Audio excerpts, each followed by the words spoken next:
ya Kadama TV katuwulireko Kadama ono kikyagamba atunyumiza ku biki ebifaayo ku mulimo gwe.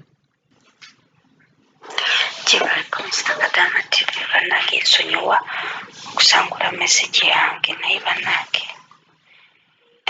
webale tubeererawo nsooka kwebaza kubanga kyokola kyamaanyi mbadde nkyagira message boosi najja Mr. Kadama TV omuwala oyo agamba mbu ayagala akomewo nga takomeddewo mu kampani tageza n'akikola Mr. Kadama TV.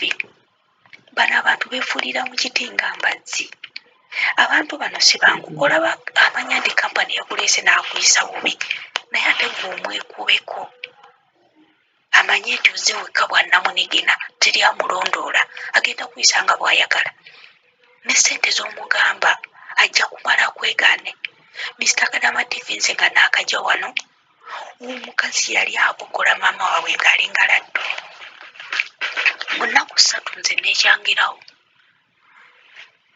omukazi nanyongeza omusaala nangamba nkwongedde emitwalo 10 ne wayitawo akabanga katono nze mu mwezi banyongeza omusaala emirundi 3 ng'embeera ndaba tesoboka. Bannange bano abantu babi ate nga tonnabamanya nze ekinneewuunyisa buli lunaku bakyusa kkala balinga nawolovu. Bano abantu tubabeeramu naye tebatwagalanga era buli akola amanye nti nkola kipaka si kyange. Abaana abamu tukole nga tumanyi nti tukola twajja okukola ekipakasi. Bano si bannyaffe si bakitaffe tebatwagalangako tebayina budde waffe yadde beefuulira mu kiti nga mbazzi nze bannemu okuyiga. Buli lunaku baleeta kapya akakujja enviri ku mutwe buli lunaku bakyusa kapya akakujja enviri ku mutwe ne bw'aba aseka abakutimba bbula. Bannange bayina empizembi mu 10 mulimu 5. Omukazi ono waliwo omukyala omuwala oyo ye boosi wange gwe ntambula naye mukundeeta era najja mu kusooka nayesangawo omwana nga mulabirira kuba yaliwo yali agenze naye wano waliwo omukyala eyajjangawo mujjala muyindi yali mukyala mukulu. Bannange lumu yaŋŋamba nga naakamalawo bennaku nnya nangamba muvume omugambe toddamu kukwata ku mwana ono nga ndaba omukyala mukulu neneetoloola emirundi nangamba onyoomye mukamaawo muvume. Bannange bano abantu babi akutuma gwe omuvume omukyala yeevume gwe nti oli mubi mpaka bwe nagamba ku mukyala omuyindi n'alyoka akulaga baganda be bonna nakugamba oyo mubi ono mubi ono mubi. Bannange bano abantu sitaani nze simanyi nakumanya okumanya sitaani. Omukyala oyo akaseera kaatuuka ne wajjawo omuwala omulala munaggana. Omuwala omunaggana ayina empalana ne baganda b'ono omukyala ate nga mwakajja mwenna nsooka n'abalaga nti ye mulungi era bw'amala obbabogolera ng'agamba maama yaŋŋambye ne baganda bange baagala mbabogolere kati nga twakajja nga tetumumanyi nga tumuyita mulungi so sitaani. Bannange bano basitaani bennyini nze bannemu okuyiga kuba bulina kubaleeta kapya. Kaakati nga munnange omuwala oyo tayagala muganda we ayina kibebi kya myezi 4 yajja n'ekibebi kya myezi 3 nga tayagala mukizitule tayagala mukifeeko naye namusanga agamba nnyina nti ono omuwala omunaggana. Kati omuwala omunaggana nga bw'akeera nawe kimugoberera nga kitandise okutambula ne kigenda naye mu luumu y'ono omukazi omukazi awulira obusungu n'emmere bw'aba agirya ng'agireka. Kyeyakola yagamba nnyina ne nnyina w'omwana nti oyo omuwala temumuddamu muwa mwana amutulugunya n'amukuba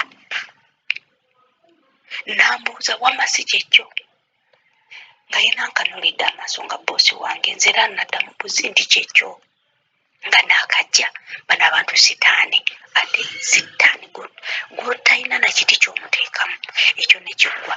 Waliwo ka wifi ke twakozesanga akatono ne bagamba kafudde kati omukyala omuyindi ng'abeera nakoko awo nga munnange omukyala ono nga ŋŋamba genda okamugye kate tamugamba nti nze nkugambye okamujjeko nga munange omukyala nkamujjako bwe nkamujjako nga nkawoono kennyini angambye nkamujjeko mukuno mwezi ogwedde ogw'11 kuba leero tetuli mu 13 Desemba gwali gwa 11 awo nga mu 2 maama we nga jjangamba nti wifi batugamba gwe watwala wifi nemugamba wifi ki nemugamba najuwa ono madamu nemugamba najuwa oyo muwala we omukazi nangamba nedda togimuwanga gwogirina nemugamba maama najijja kwoyo omukyalo omuyendi nenjikwata nenjitwala era mweri mulumu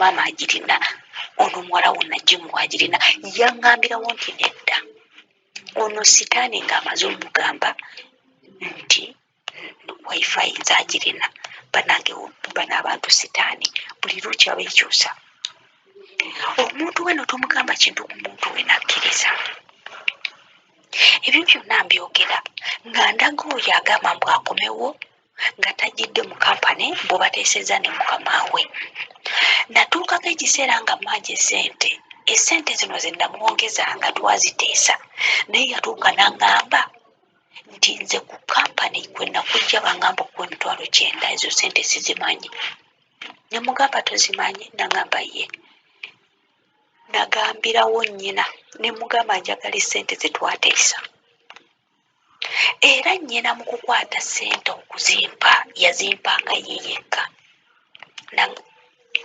nembala emyezi omukyala nezimuwandiikira nazimpa nangamba sente zo zizino zirya halamu zisobola kuzirya naye oli tomugamba nangamba sigamba muwala we naye nga ate muwala we andaze nti no tajja zimpa kubanga kampani bamugamba $9,000 bano abantu sitaani omuwala oyo ajja kwejjusa nga azze mu bantu bano nze kyeŋŋamba oba agambeko aba migrant worker bandimuyambamu ekyo ekintu naye bano abantu buli lukya bakyusa sitayiro nze bannema okuyiga Mr. Kadama TV bannema buli lunaku beekyusa omukazi ono akola ekintu n'akikuteekako asobola okukyayisa abantu be bonna okumanya sitaani ennaku zino ziringa 3 olw'omukaaga oluwedde oba ennaku z'omwezi zaali Lwakutaano oba zaalinga awumba mu 7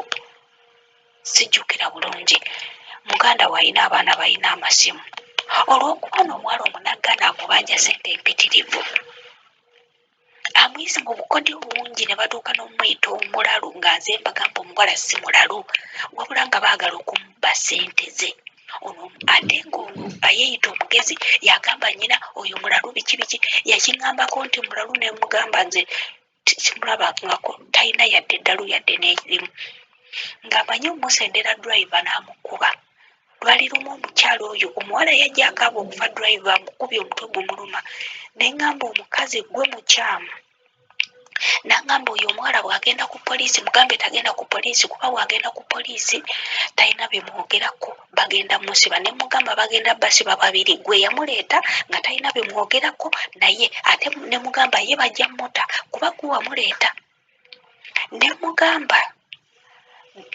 nangamba nti oli drive abadde ayagalwa ne mukazi we ono nayogerera mu audio z'oli nemugamba olimba nze namugambirawo nti olimba nemugamba olimba nti neyekwanira drive banange bano basitaani nemugamba olimba omuwala oyo tasobola kwekwanira drive kuba mumanyi awaayiriza kati omuwala neyesanganga ng'okumuwa sente ze kati yalabye sente nnyingi omuwala ng'abaajja obukadde 24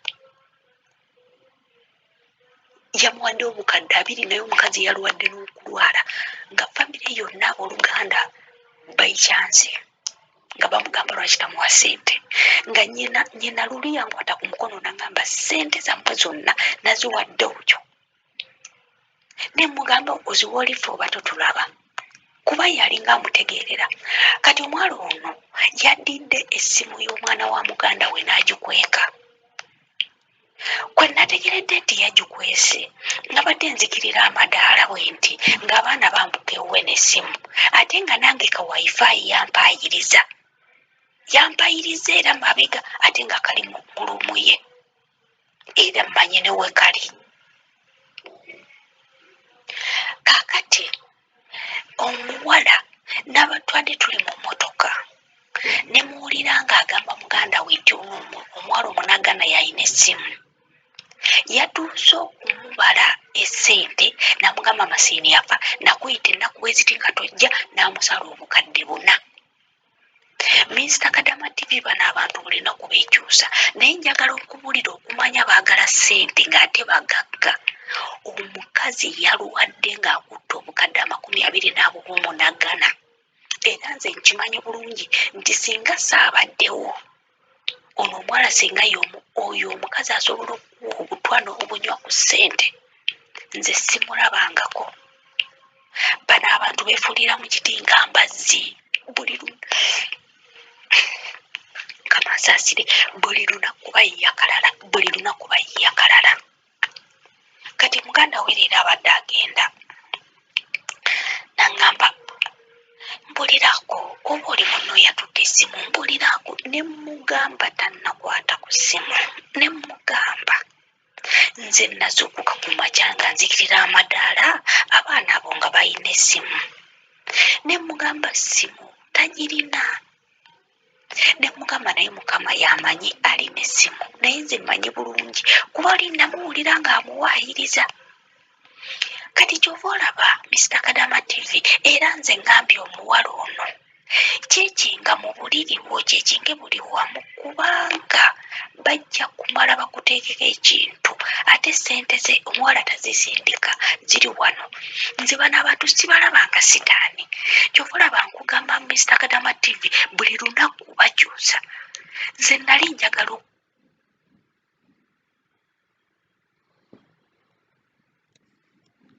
okugula essimu eyange naye njimulaga mu kitabo nga tugenze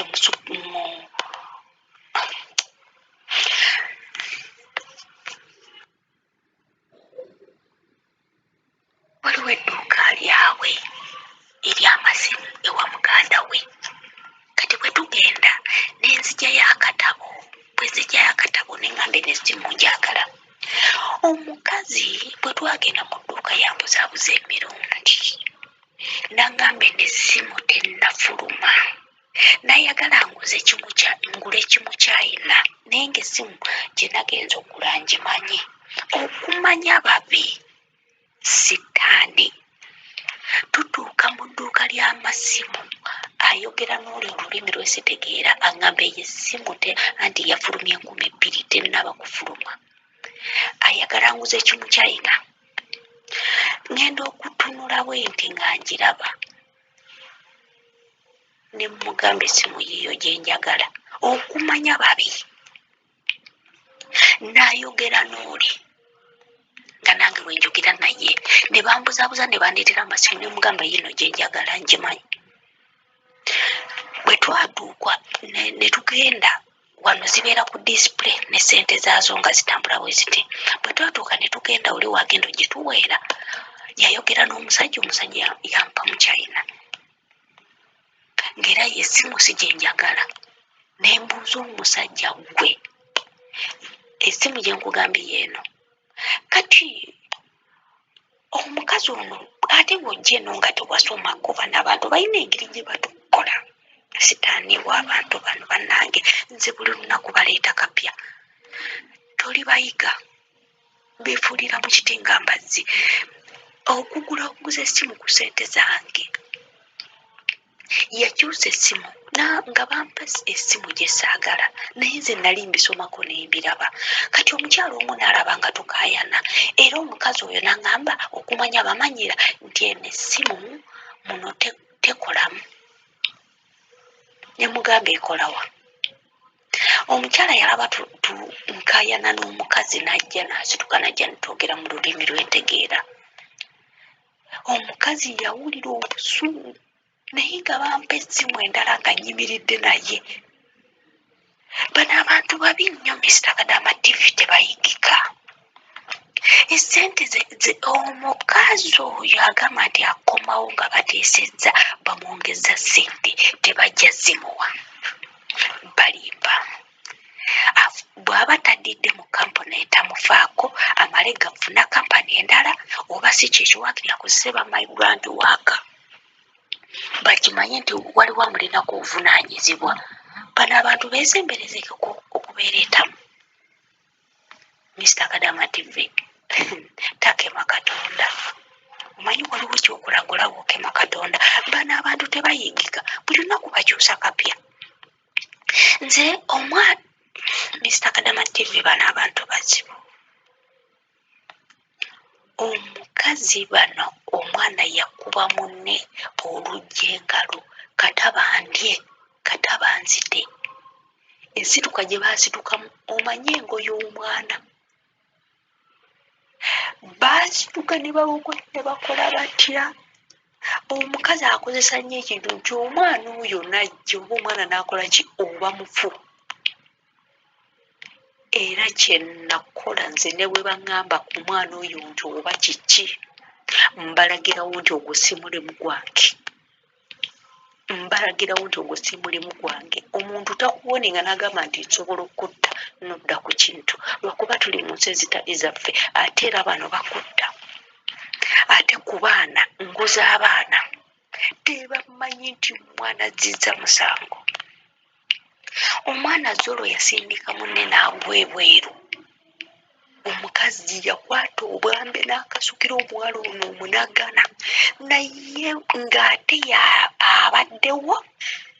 Omwana asindise munne Zolo, omwana agudde okugwa obugwi yakasuka obwambe. Bannange nze bano abantu sibalabanga. Bonna balinga enguba ekyusa omulundi ogwo. Buli muntu yeebereremu omwana.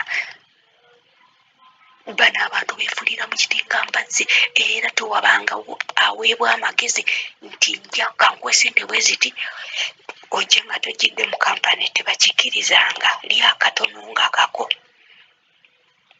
Lya akatono nga kako. Oba oyo bamigrant worker bayinza omuyambako akozesa abo. Naye taata wana kujja bw'ati ajja kwejjusa. Ajja kutuuka eno obwongo bumwesibe abagambe kontrakiti yange eweddeko nga talina gye bakimanyi talina gyagigenda nakuloopa. Bano ate abantu gye baakoma obusiru nga baageziwadde mu kukufoojingako ebintu okaaba obwatuka.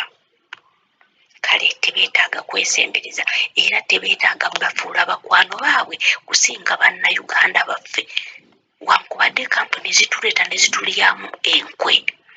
Balimbe jangu ng'ali mu kampuni waakiri bamanye nti ki naye nga teweereese eno nga kyereeta baba bakubbye obwongo.